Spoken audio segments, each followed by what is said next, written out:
You've heard the term getting color.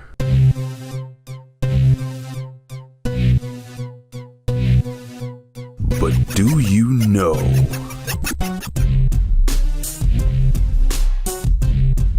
what it takes to get color?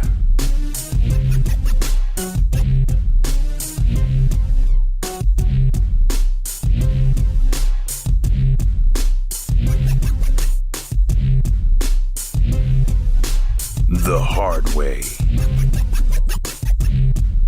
The hard way with Big Vito LaGrasso. Welcome, people. This is Getting Color the Hard Way, and this is our very first interview. And I am so excited to bring on someone who has traveled the same roads as I have, somebody who I respect very much in the wrestling business and in real life, because there is life after wrestling. A guy I know who is a genuinely good person and has a lot of good qualities. The one, the only, Stevie Richards. Stevie, how are you doing? Welcome to my show. Give the introduction, kid. Oh, I can't do justice. I can't do better than you did. By the way, it's called the hard way. I was like, how did I hard way myself before I got on the internet? Look at my nose. I was there the night you got hard way that way. You remember that? Do you remember when that happened? To me initially, yeah, I remember that.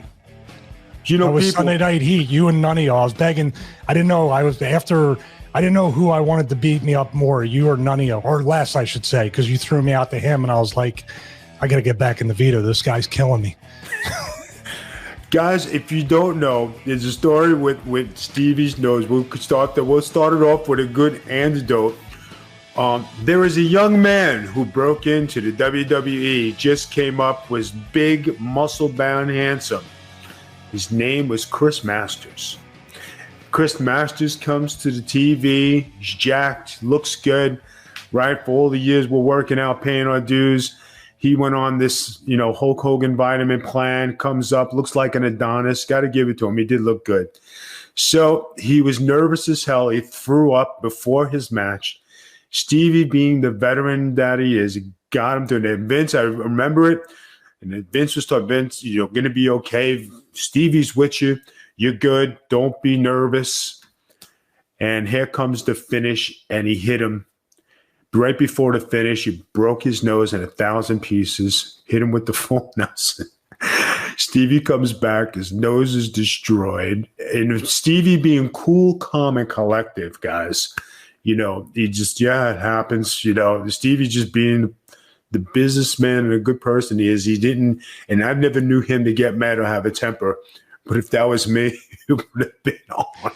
Well, you didn't see all of it. I collected myself by the time you saw it. By the way, it wasn't just my nose, which was underneath this eye. My orbital bone was broke. These teeth all needed like root canals, veneers, all that stuff. Oh my God. I remember coming to the back, literally seeing red because there was blood all over my face.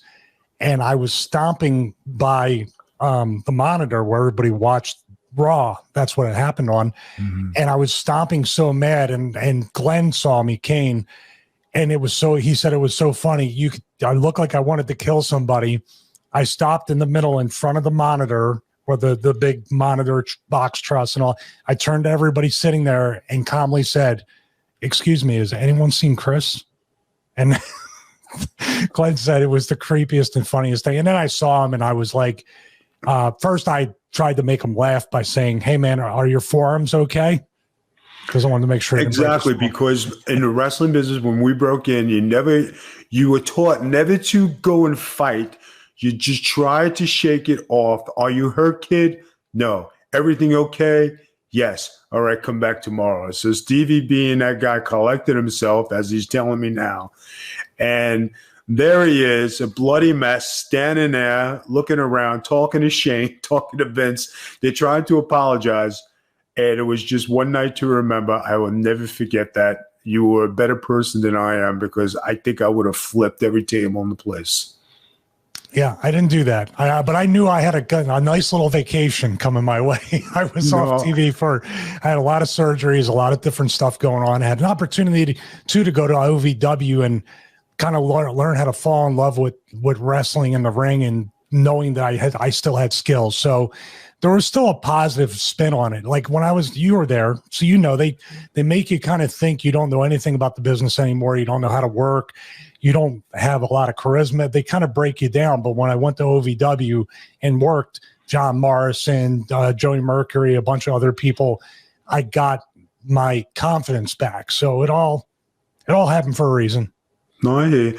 Now, what people don't realize that Stevie and I are very, very unique in the wrestling business.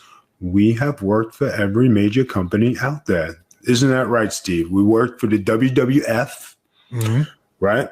We go from WWF, we go to ECW, we go to WCW, we go to TNA, we go to the WWE.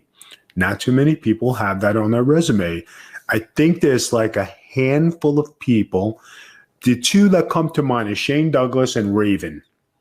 You and I. Am I about accurate on that? Well, I would actually put you guys in a different class than that because you had the fortunate, experience of working for territories before the territories went away. Right. I had a little bit of that, but mostly in the Northeast. But you guys, I think you worked for the Savaldis. You went to Memphis, right? Mm-hmm. There's a lot of different territories. Scotty in Oregon, Shane everywhere, including Bill Watts and UWF. So there's a tier of, I worked for every major TV promotion, I would say. You guys worked for territories, which is something that I wish I had the exposure to in the early 90s. Well, when Stevie talks about territories, those were the days where you actually learned wrestling, how to live on the road, how to live live your gimmick, because living your gimmick was what you were taught, and how that's the way wrestling was supposed to be. You know, people don't know. I went to Santo Domingo with Jack Veneno. I went to Carlos Colon. I went to Jerry Lawler. I went to overseas to Germany. I went to Japan. And this is all before you make it in the wrestling business. And I'm already 8 years and I'm still scratching my head and saying, all right, I've been to all these places and I walk into ECW with my bag. I just finished pinning Mizawa. And here I am, trying to get a job in the wrestling business when Stevie was already established at ECW, doing his thing. And, Stevie, it's very funny because like when you come up that way, not a lot of people get that experience, but you had the privilege of doing this in every TV company, as you say. Yeah. How would you compare each company in your own words? Well, you and I are kind of what I guess are considered to be underdogs in the business. There were two guys that never really reached the potential that people, I guess, the casual fans would figure they should have reached it. But of course, politics and other things that we didn't bother to play because we just wanted to work out, get in the ring, get over, awesome. Hopefully make money, save it, and get out as quickly and as healthy as possible. There's different tiers of that. Obviously ECW was more of a proving ground than anything. And going to the point that you said about where you had been and came through, the beauty about ECW was guys like me that were kind of homegrown talents because I lived in Philly, understood my place in the wrestling food chain when people with real experience like a Ron Simmons, Rick Rude, yourself, when people were coming through on Al Snow, when these guys were coming through on their way to WWF or back to WCW, I understood when they came in, and I think Paul did it on purpose. You're good, kid, but you're not great yet. You're not there. You have a lot to learn. And I took that message. But talking about the promotions, ECW is always going to have that near and dear place in my heart because we wouldn't be talking and having a podcast, and you wouldn't have a Patreon. I wouldn't be on the Vince Russo brand. Nope. These things wouldn't have happened if we didn't make our name on who we are in ECW to springboard everything else. So that has to be, in my mind, the number one place for my career. WWE gave me a whole bunch of other perks and benefits, but WWE, WCW, to a degree, even TNA, taught me some life lessons about, you know what, you need to have a life after this. You need to do something because you got pushed, you got buried, you got pushed again, I saw both sides of it multiple times, and I'm looking at the money too that is affected by that. And I'm like, I need to count on me after this is over, and I need to figure something out. So they're all special, but for different reasons. I remember when, Stevie, you were going through that time, and we had spoken on the phone. We had to talk on the phone for something, and we were talking about wrestling, relationships, and what you're gonna do, because TNA for you, I think you were just leaving TNA, and we were having that conversation like you just explained. And what people don't understand is, we don't have to speak for years and years. We can get on a conversation. And if you're really boys and you really are true blue in the wrestling business, we can have an hour and 15-minute conversation or 2 hours on the phone, and it'd be the greatest thing. That is a podcast in itself. But you talk about, life revealing situations.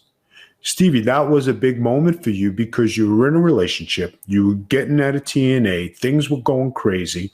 You didn't know where you were going, and you packed up and you left. And I think where did you go after that? Did you go back to Connecticut? Well, I was between a few places. Yeah, there's you can't know the good times without knowing the bad. It was very tumultuous. I ended up leaving Florida and going between Maryland and Pennsylvania until I started the job in Kansas to help run a recreation center as the event coordinator and to kind of run their athletic programs. Right. That wasn't quite for me. And then I came to Atlanta for the beginning of DDP Yoga, the Performance Center, became an instructor, operations manager, worked on the iOS and Android app. It still didn't seem to fit. It always felt like I was selling myself short by helping someone else obtain their dream, or someone else with their mission statement. But like I said, with the other companies, it's all lessons learned. And now I'm so thankful over the past 3 to 4 years to have that structure. And I think we're going to touch on concussions and CT and other stuff, I hope, during this talk. We need more than ever guys like us that have gotten the heads handed to us, not our asses, our heads. We need to have as much structure and as much of a thing to kind of support and stave off the potential symptoms, side effects, or degradation of that kind of situation.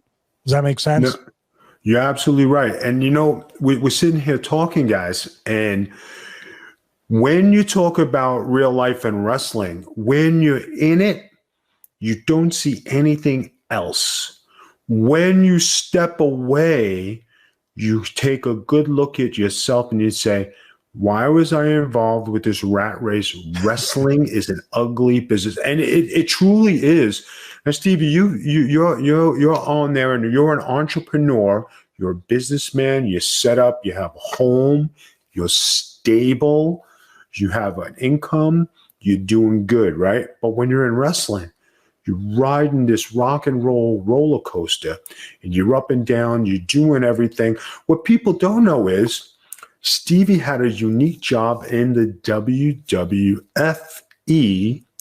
where he was Shane McMahon's personal trainer, where he used to help out and train with Shane McMahon. Why don't you tell us about that unique job? Because that paid your bills. And you would think, being Shane McMahon's buddy, you'd have a job for life. Go, Stevie, tell him. Well, once you hear you have a job for life from Johnny Ace or anybody else, you're like, oh my God, I'm getting released next week. It's the kiss of death. But yeah, Shane was getting ready to wrestle Shawn Michaels at Saturday night's main event. And not because of any other reason, but the fact I made myself available. I lived in Connecticut. Also, Dreamer was there. So it was rough training because Shane is the real deal. Shane's very much an MMA fan, very much a fight fan, and he brings that into the pro wrestling world. Now he's a lot more polished of recent years, but back then we were pretty much, all we were trying to do was avoid getting beat up too much by Shane as he got ready to wrestle Shawn at the main event. And Shane and I got a little close with that. Him and Dreamer were already close. And I just remember that They were some of the longest sessions. Vince stopped by one time and kind of just ribbed everybody. And I can't even remember what he said to me, except, I think he said, "Do you have life insurance?" And I said, "Well, I'm working on a union, so maybe soon." Wow. No, but that's real stuff, guys, and like when you talk about behind the scenes, Stevie was privileged to actually work in that capacity as the personal training partner for Shane McMahon. And there were a few other guys who used to come through there who needed that extra seasoning and be prepared for the big matches. Stevie, another thing people don't realize is WrestleManias, they set up an extra ring or two down in the basement wherever they are. And these matches are worked on. There's a place to work out, and there's schedules and there's times. Everybody thinks you just go in there and it's, go time. But I think that is what's missing in wrestling, because I think if we had separate dressing rooms and we were able to kayfabe and you had to call it in the ring, I think wrestling would be a lot better than the stuff you see today. Now, Stevie, you're athletic. You're flexible, right? What do you think of today's athlete when you see wrestling?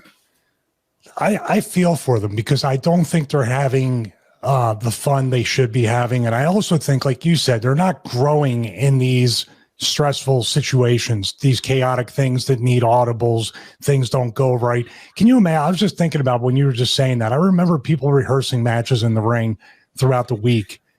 And I would always say to myself, like, by the time you get out there in front of 70, 80, 90,000 people, you're just on autopilot. Do you even feel the rush? Do you even feel the pressure? Because you've rehearsed it all week. I think that's where the product started to go down because, like you said, that nervousness of what am I going to do? How do I react when Vito I know Vito's 5 or 6 or 8 moves, and I kind of know what he does.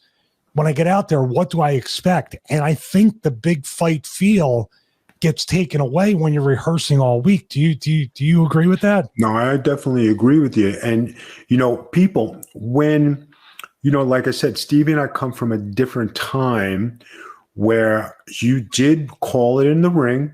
You didn't rehearse. You went out there and you wrestled because we were wrestlers. We're not entertainers. And me more than anybody, I'm a perfectionist, but I worked.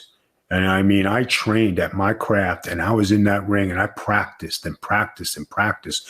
And anytime I was ready, ready to do anything from the main event to the opening bell, and Stevie had the same capabilities because of the dedication we put into our craft. Now, when you were in WCW, you were part of the flock, okay? And I believe you were part of Raven's crew, if I'm right. And you did the same thing in ECW. Now, playing off somebody, you can't rehearse any of that stuff, guys. A lot of that stuff is ad-libbed. And you go what you feel. You know what your position is. You know what your job is. You know how to react.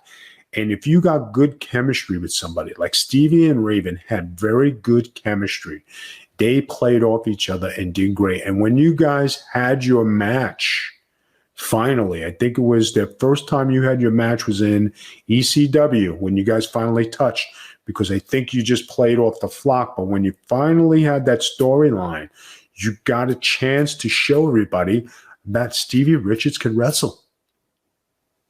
Yeah, but I'll tell you what, Vito, I was reacting off the stuff of Raven and Dreamer and other people that had that helped me along with that, and obviously it's hard to explain, but in my heart and in my mind, I was still that kid and didn't think I knew anything and all that stuff. That's why I'm saying these kids today, they could have something within themselves they don't even know is there and comes out so organically. Like a Stevie Richards couldn't exist today at that age and at that experience level without that environment. If I was all structured and rehearsed and NXT promos and counting down and doing all that stuff, I don't think I wouldn't be what I am today. I think we grew up and wrestled in probably what I believe is an era that can never be matched again, because society has changed too much. No, you're absolutely right. And this is Getting Color the Hard Way for Patreon members. This is my exclusive interview with my good friend and longtime wrestling buddy, Stevie Richards. Stevie, when we talk about wrestling, these are the things that people don't understand, like personalities and knowing what to do. Now, anybody with a half a head would say, Big Vito, he's a brute. He's an Italian guy. He's a tough guy. That's all he does, like to kick ass. But he actually does pretty good on a podcast, and he talks intellectually, like I have a brain, and I think people realize that to see how educated you are and how you handle yourself as a diplomat. You've always been that diplomatic, non-explosive, soft person, and I think that has helped you be even more successful in the podcast game. I mean, you got to have that savoir-faire, and you definitely have that. Well, thank you. I mean, that's why most times I just hold the pencil while Ben and Vince talk, right? Yeah, I see you, and you're making coffee, you're handing donuts out. Exactly. It's awesome. Well, it's awesome.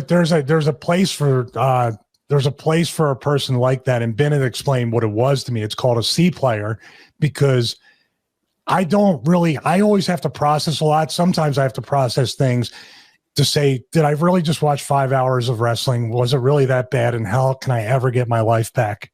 So I'm kind of in PTSD mode, if you think about it. So you should be a little more sympathetic to my condition. No, I get you, man. I get you. You know what I also like Former about training partner too, by the way. You have to tell people, Vito and I used to train on the road all the time, go to the gym and motivate each other. That's one of the few positive things about being in the business. There could be a lot of rough things, but also there's guys out there that will gravitate to each other too for good reasons.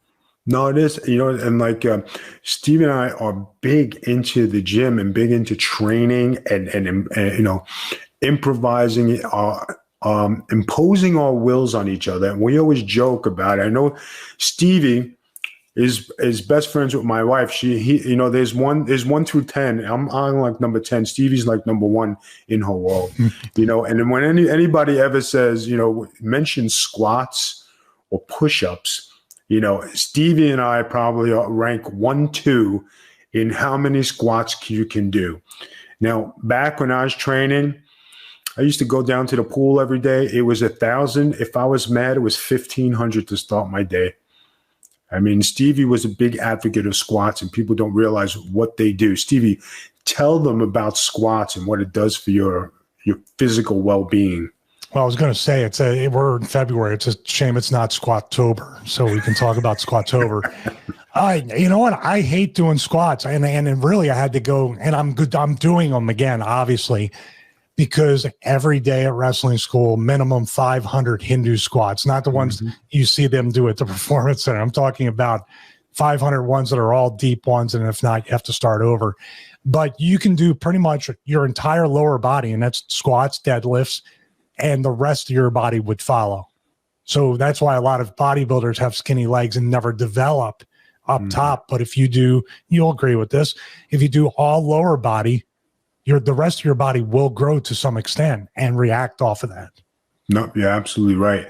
It's funny, Stevie, you have kept the same body frame throughout your wrestling career, unlike myself of being a giant at 290 pounds to get as lean and ripped as 205. That's a 100-pound swing just about, But the one thing about Vito LaGrasso was his endurance. No matter at 290 or at 205, I never got tired. And everybody said, man, when the hell is this fucking guy going to blow up? When is he going to quit? When is he going to stop? It was just perseverance. And I wasn't stopping unless you were.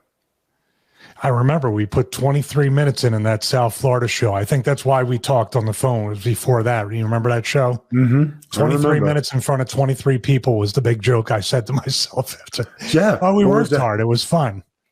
But you know what? For the couple times we were in the ring with each other, right, we knew we could trust each other and we were going to wrestle. And I think that was even better because, hey, everybody wants to know how good you are. You always go up against the guy who is really good, And Stevie and I enjoyed each other's company because we were like, okay, let's see if I can get this guy. All right, let's go. Let's put our brains together. Let's get in the laboratory and see what I can cook up to blow him up.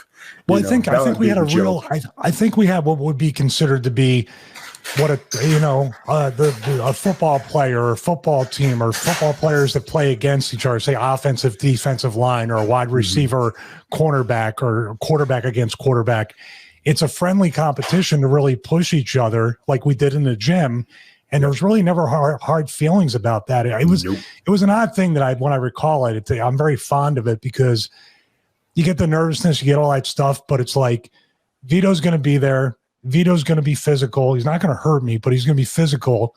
So it kind of relieves me a little bit to say, okay, I can be more physical and intense. And when we're done, we're going to feel like we wrestled 23 minutes and I got a week to recover. So it's all good. And that's something. And Stevie, you could tell the people. Now, we talk about intensity and being physical. I wrestled hard. Now, Stevie wrestling me, but I know the rest of the guys in the dressing room sometimes would go back, and I might not have been the most liked person because I wrestled too hard. I mean, Stevie, you could say anything you want, and my feelings are not going to get hurt. But I know a lot of guys didn't like wrestling against me because I played too rough. Well, I wouldn't say that. See, the one thing, and it sounds weird to say it this way, until I get hit or take my first bump, I'm always going to have that feeling too. Oh man, this is going to hurt. This is going to be, it's football. I go back to football. If you're injured or you're kind of rusty or you're not sure, when you get hit the first time, you're like, okay, I'm going to be okay. I'm into it now. Guys are weird. Men are weird. You got to hit us or snatch our hair really hard or do something in the ring for me to wake up. And that's something like one little thing, if you want to talk about minutia, like, I don't like to get my hair pulled any more than anybody else with long hair. But in the ring, I understood. And I think we talked about it. Like, I know you snatched by the hair.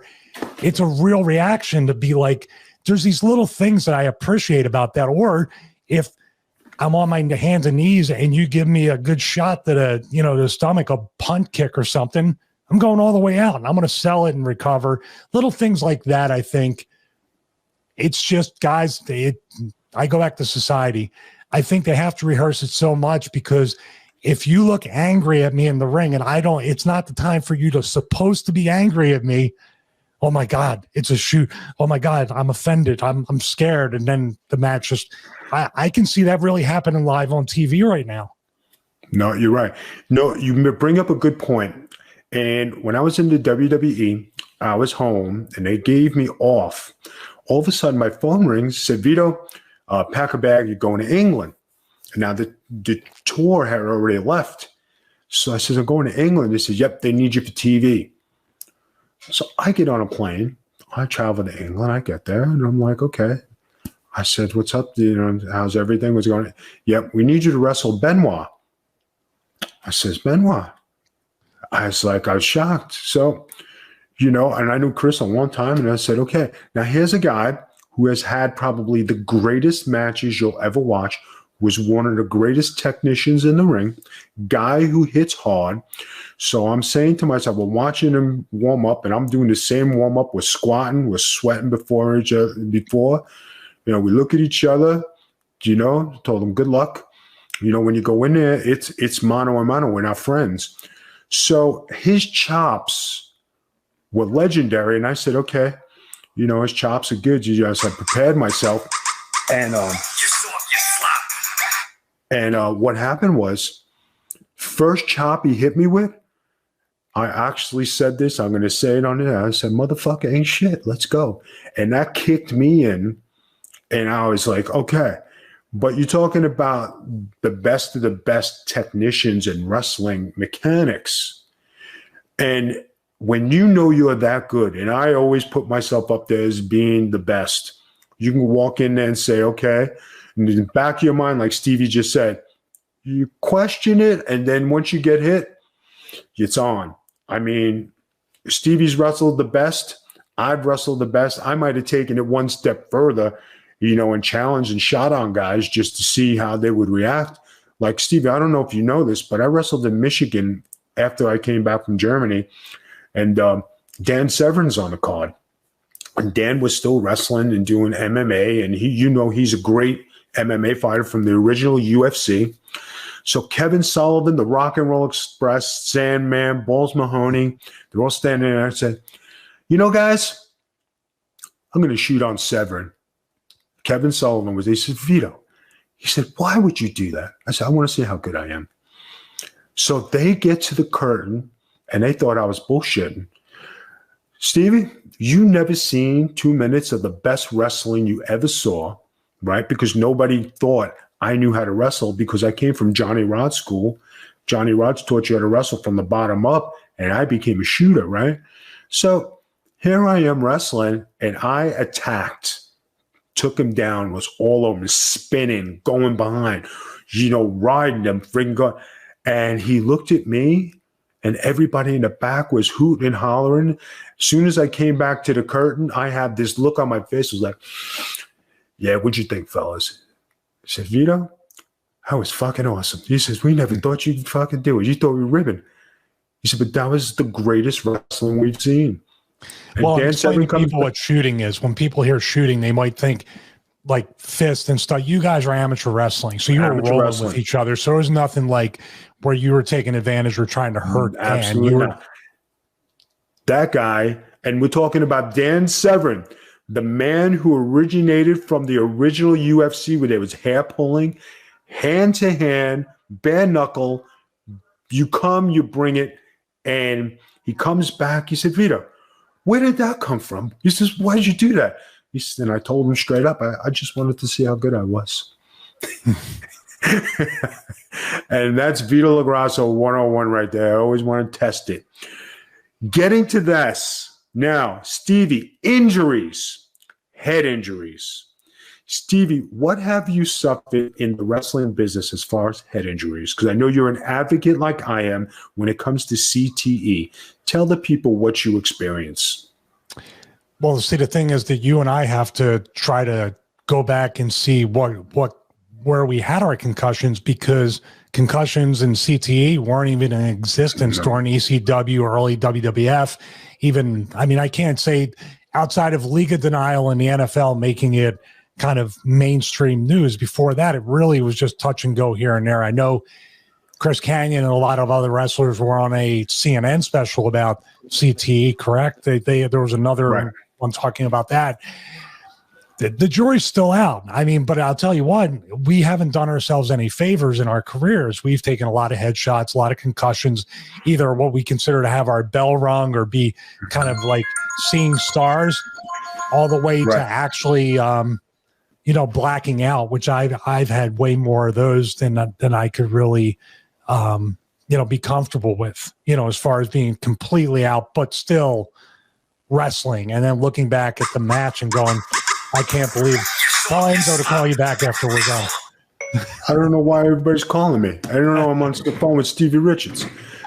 All right. So now. Okay. But CTE, concussions, we talked about it before. There's things that we're doing. We're staying as healthy as we can. I'm sure taking multivitamins, trying to get proper rest, trying to do whatever you can for self-care to hopefully stave off the future symptoms or try to reverse them. That's what I hope and pray for as well. I've been very fortunate to still have a lot of what I had back when I was, say 10, 20 years ago.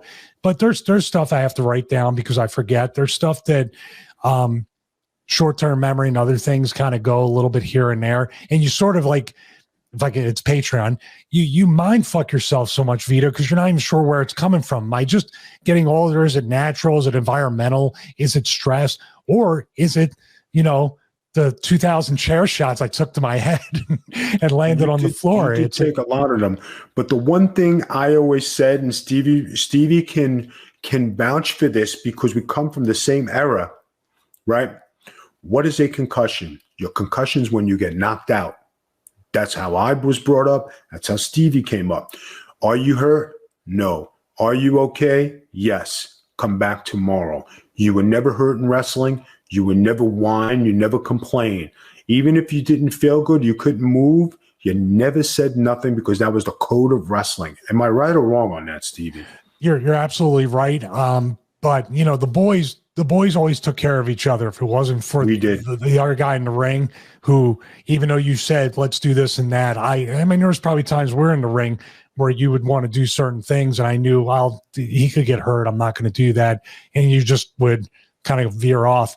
But now we know concussions are, I mean, in football, just going up against the other lineman and getting your head snapped back is technically a concussion. And so you got to think about back bumps, or by how these big bumps or choke slam bumps, even if you don't hit the back of your head, what's it doing to your spine, and how is that reverberation or that impact doing that? Nobody really knows. I mean, I'm sure both of us wouldn't ever say we would never become a wrestler if we knew, them what we know now. That's exactly what I was just going to say. Everybody says, you know what you're signing up. How do you know that you're going to get a concussion? How do you know you're going to break your wrist? How do you know you're going to break your arm, lose teeth, hit your orbital bone, break your nose? How do you know this? And when people say this, oh, we knew what we were signing up. No, you don't, because it didn't say that. And when you went to a wrestling school and you wrestled, you were going to be a pro wrestler, not an entertainer, not a water boy. You were going to be a man because you were in a man's sport and you wrestled men. Yeah. Well, what they did though back then, and there were some real tough guys in the business, not just shooters, but hookers too. The hookers are the really tough guys, by the way, for the casual fan that thinks there are other hookers too, from what I hear from the veterans, but they worked 7 nights a week. They took care of each other. The injuries at that time, working, as they say, 6 days a week, 7 days a week, twice on Sunday, nobody getting hurt. Now they're working once a week on TV, and they have the entire week to really get better and relax and recover. Yet there's more injuries and probably concussions than ever. It's really quite sad. Now, Stevie, did you ever notice in wrestling that tough guy and a tough guy never fought each other? They never went out. If you were a tough guy, you didn't have to say it. The dressing room knew it. And there was never another tough guy who wanted to fight you to prove how tough he was. Isn't that a pretty good on point thing? Yeah, and usually the toughest guys are the lightest workers in the ring. So exactly. It's always like, isn't that something? That's weird. Say what you want about Dan Severn and Ken Shamrock were legitimate UFC champions, but they were two of the safest workers that we've had. Yeah. And guys, safety today is learned from back in the day. It is not practiced today. And when you see the recklessness, the dive, every match is a dive, every match is a flip, every match is a plancha, every super kick. I mean, Shawn Michaels and the WWF, if you did a super kick, you got ridiculed for life. Stevie's got a great super kick. I had the Mafia kick. Shawn Michaels had his kick, right? You established it wherever you went. As soon as you went there and Shawn Michaels was there, oh, you're not allowed to do that. Well, I'd throw the elbow from the top. Oh, you can't do that one either. And, well, I do this. Well, you can't do this. You can't do that. Well, what moves can you fucking do? Mm-hmm. You had to be creative. Yeah, to be creative, and you still got over doing well, Gangrel wasn't there, or Edge, so you did the Impaler.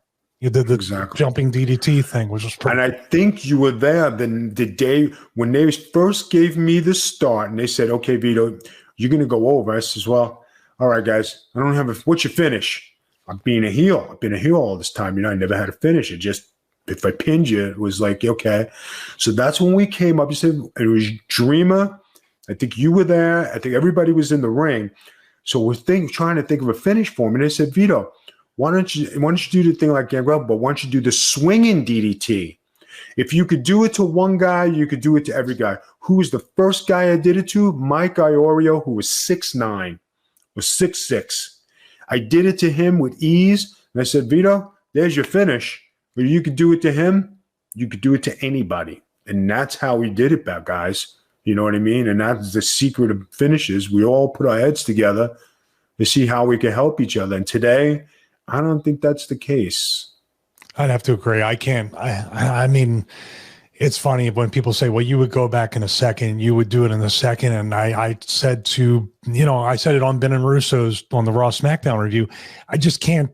My mind's completely different, as you said. The way we are now and how we have our priorities in a completely different spot. We look at the time away from our family, our responsibility, how we serve others, and how much time it would take away, and then going back to that environment. And like, I just don't see any appeal to that.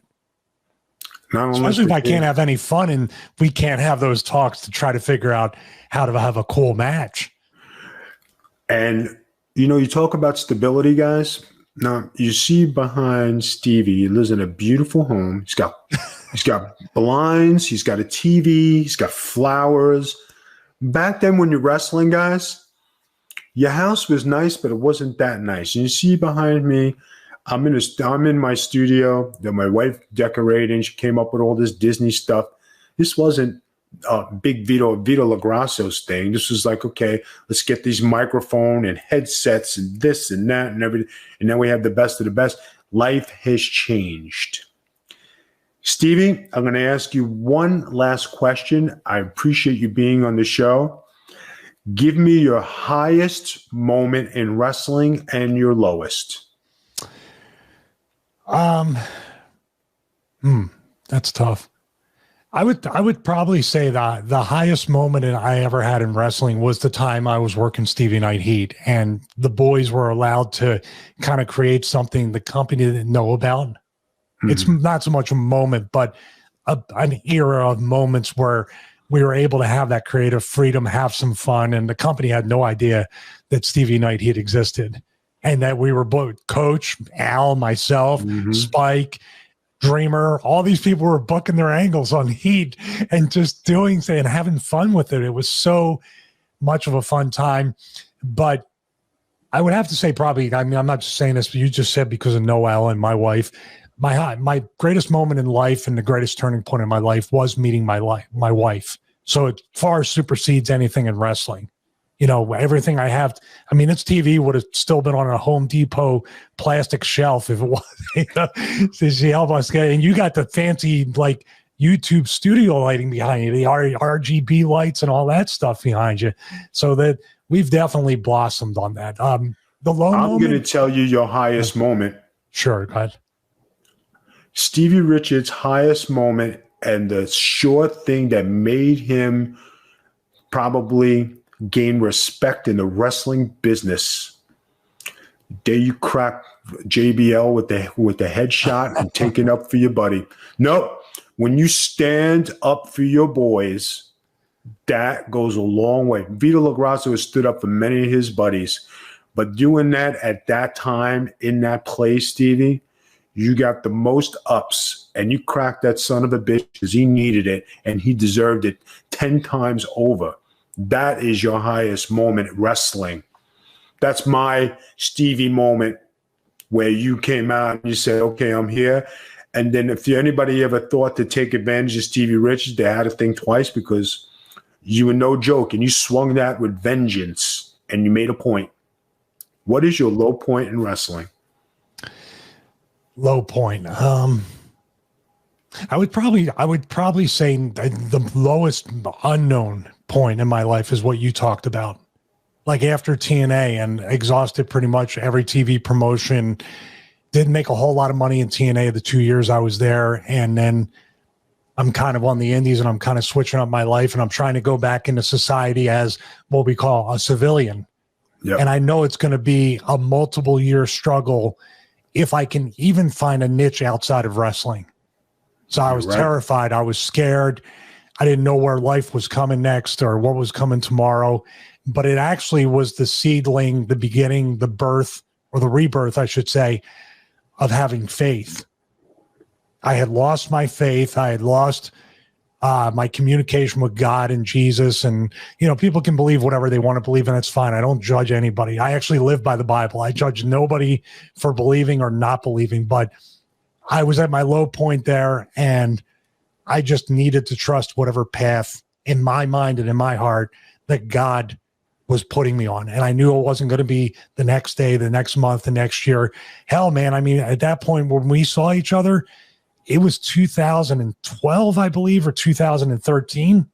Yeah. We're here 8 years later, and I'm finally feeling like, I kind of think this is where I'm supposed to be. I still am terrified of what may come and scared, but as an entrepreneur, as an independent businessman, as you are, as a brand, it's the most terrifying and exciting feeling to wake up every day.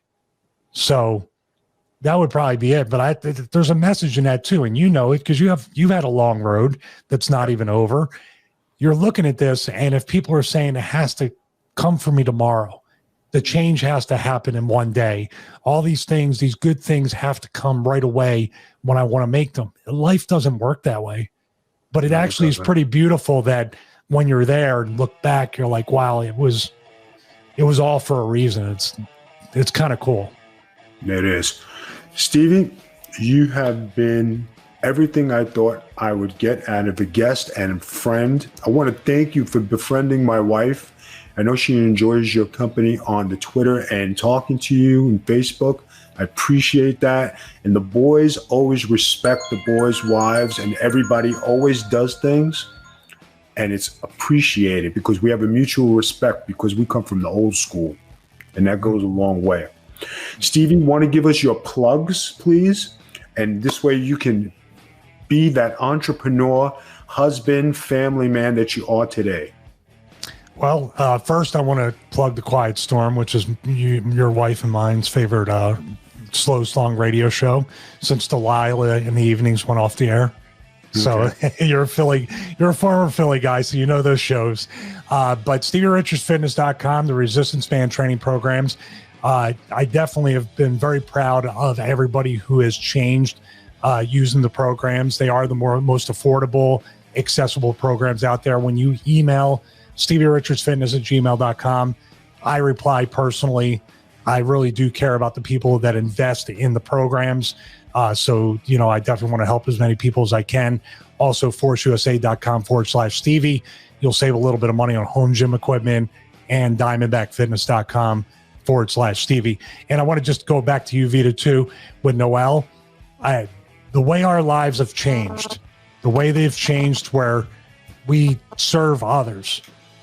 People don't know about the situation, or they might know a little bit about the situation with Noelle, how you put her first and you serve her and make sure that there's a life out there that's more important than yours. There's lives out there that are more important than mine, and we need to be there for them. And it actually helps kind of like take our personal pain away for that time to put others first. So it's really a beautiful thing.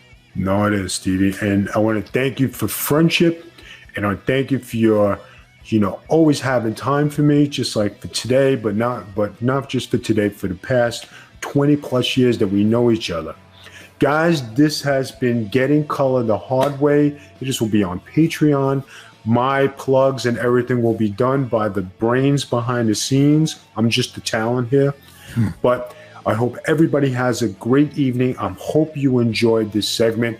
Thank you very much. Stevie, give your peace out. We're ending this broadcast. Peace out.